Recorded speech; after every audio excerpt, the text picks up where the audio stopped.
Hello বন্ধুরা, কেমন আছেন সবাই? মূল ব্লগে আপনাদের সবাইকে আবার স্বাগত জানাই। এলাম নতুন একটি ব্লগ নিয়ে। আজকে দেখুন মৌরলা মাছ নিয়ে এসেছে বাজার থেকে। তো আজকে মৌরলা মাছের ঝাল করে আপনাদের দেখাবো। আর এই মাছ খেতে খুব টেস্টি লাগে, আমাকে তো খুব ভালো লাগে। আর আপনাদের কাদের কাদের মৌরলা মাছ খেতে ভালো লাগে একটু কমেন্টে আমাকে বলবেন। এই দেখুন বড় বড় বড় বড় দুটো দিয়েছে আর ছোট ছোট আছে। এই মাছগুলো খেতে যতটা টেস্টি, এগুলো বাছা কিন্তু আরও অনেক ঝামেলার ব্যাপার। এগুলো প্রচুর আঁশ থাকে, ভালো করে এগুলোকে ধুয়ে ফেলতে হয়, কাটতে হয়, ভালো করে দেখতে হবে। আঁশগুলো বুঝতে পারা যায় না, সাদা সাদা তো, এই জন্য আঁশগুলো বুঝতে পারা যায় না। আমি তাহলে এবারে আঁশগুলো কেটে ফেলবো।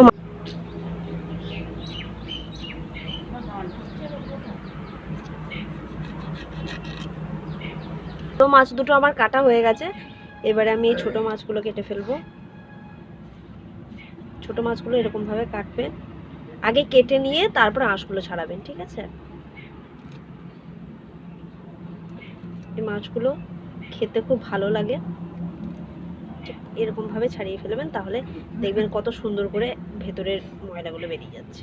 এই যে এরকমভাবে।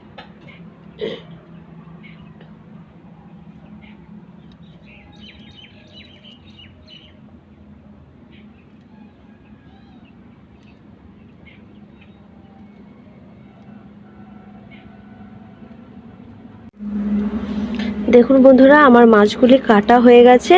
এবার আমি এগুলোকে ঘষে মাছগুলোকে ঘষে এর আঁশগুলোকে আলাদা করে নেব। দেখুন আমি কেমনভাবে আঁশগুলো আলাদা করছি। তার জন্য একটু জল নেব, এই যে ঠিক এরকমভাবে ঘষবো। দেখুন এরকমভাবে আঁশগুলো আলাদা করে নেব। এই যে কত আঁশ দেখুন। এটা সাদা মাছগুলো বলে আঁশগুলো সাদা, যার কারণে বুঝতে পারা যায় না, কিন্তু প্রচণ্ড আঁশ থাকে। আপনি দেখুন, আমি দেখাচ্ছি। এই দেখুন,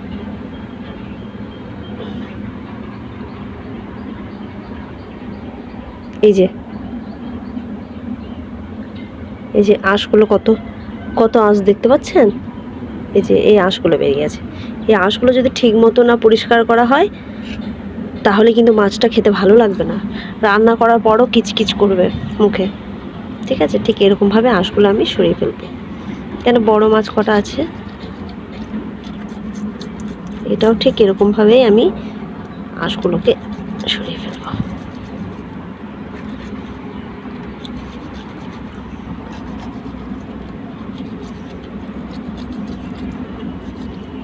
এই যে দেখতে পাচ্ছেন?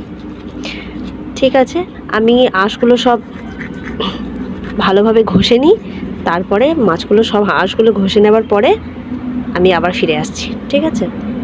আমার মাছের আঁশগুলো আলাদা করে বাছা হয়ে গেছে। এরপর আমি মাছগুলো ভালো করে ধুয়ে নেব।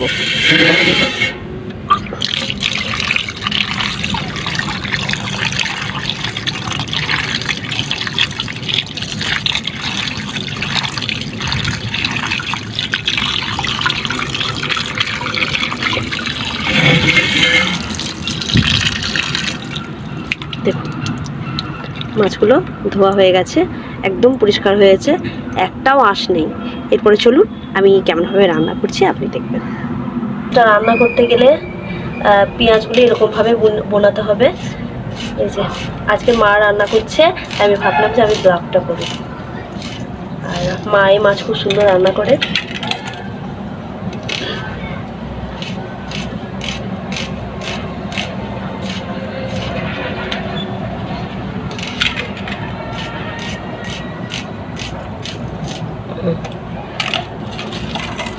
কাঁচা লঙ্কাটা গুলো ছেড়ে দেবো দাদা।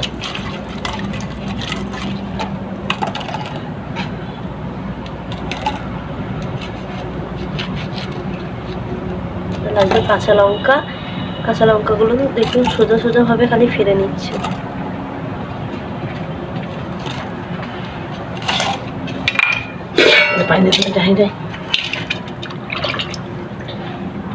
তারপরে অতগুলো মাছ আজকে রান্না হবে না, কিছু মাছ নিয়েছি।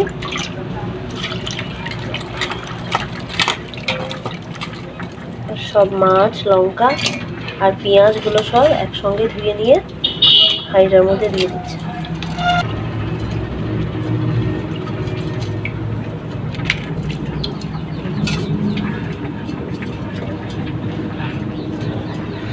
দেখাবে বলবে। এরপর লাগবে নুন, তারপর লাগবে হলুদ গুঁড়ো, তারপর লাগবে লঙ্কার গুঁড়ো, আর লাগবে সরষের তেল। হ্যাঁ, এরপর এগুলো একসঙ্গে মাখিয়ে নিতে হবে। আপনারা এরকমভাবে রান্না করে দেখবেন, মোরলা মাছের ঝাল দারুণ টেস্ট হবে। এরপর লাগবে সামান্য পরিমাণ জল।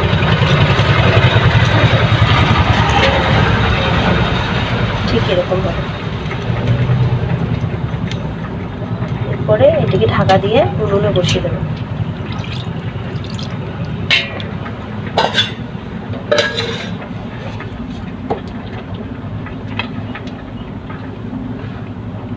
এরপরে দেখুন মা চাপিয়ে দিয়েছে, এখানে ভাতটা হচ্ছে। লাগিয়ে দিয়ে ঢাকাটা লাগিয়ে দেবো। আজকে উনুনে রান্না হচ্ছে, আর এই মাছ উনুনে রান্না করা বেশি টেস্ট লাগে গ্যাসের থেকে। তত কিছুক্ষণ সময় লাগবে এটা হতে, মাছটা পেঁয়াজগুলো গলতে সময় লাগবে। তো প্রায় 15 মিনিট লাগবে। তো 15 মিনিট পর আবার ফিরে আসছি। হয়ে গেছে। এরপর ধনেপাতা দিয়ে দিচ্ছে। দেখুন কত সুন্দর দেখতে হয়েছে, কালারটা দারুণ বেরিয়েছে। আর কিছুক্ষণ হলেই হয়ে যাবে, আর কিছুক্ষণ ফুটতে হবে।